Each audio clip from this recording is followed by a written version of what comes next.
Vaisseau lumineux, une sorte de rayon laser blanc. On retourne à la base. L'objet envoie toujours des rayons vers le sol. Était-ce une arme? Un moyen de communiquer? Un avertissement? Qu'était-ce vraiment?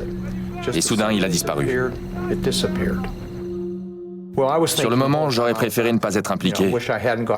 Personne n'allait me croire. Ce serait la fin de ma carrière. 2 semaines plus tard, HALT soumet un court rapport sur les lumières inexpliquées au ministre de la Défense britannique. Mais ce dernier estime que la sécurité nationale n'est pas menacée. Or, il s'avère qu'il y a bien eu un visiteur de l'espace le premier soir de l'incident de Rendlesham.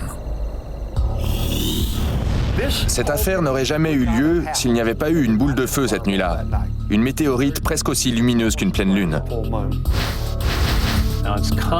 Lorsqu'on voit une météorite tomber du ciel, on peut penser qu'elle va s'écraser à proximité. C'est un effet d'optique. Pendant qu'ils se rendaient sur place, quelqu'un a contacté la police britannique qui a affrété un véhicule. Il y a des petits sentiers de terre dans la forêt, à proximité de la base. Les lumières que les soldats ont vues étaient donc celles du véhicule qui parcourait la forêt. C'est une étrange lueur rouge. Mais qu'en est-il des lumières que le colonel HALT a vues 2 nuits auparavant? L'astronome Jan Rydpat est le premier à avoir découvert une synchronie entre les bandes de HALT et une source lumineuse d'origine terrestre, celle du phare d'Orford Ness. Tout à coup, quelqu'un dit « Regardez !» et ils aperçoivent un flash lumineux.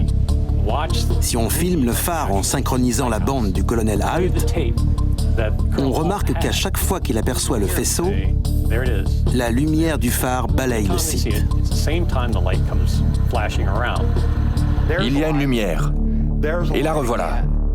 Il y a un intervalle de 5 secondes qui correspond à la période du phare d'Orford Ness. Par là, droit devant entre les... La revoilà. Regardez dans la direction des lampes torches, mon colonel. Ça y est, je la vois. Qu'est-ce que c'est? Je ne sais pas, mon colonel. Il ajoute que la lumière est à un cap magnétique de 110 à 120 degrés. Le phare est à un cap magnétique de 115 degrés de l'endroit où il se trouvait. Donc, soit il voyait le phare d'Orford Ness, soit il y avait un ovni juste au-dessus du phare qui l'éclairait toutes les 5 secondes.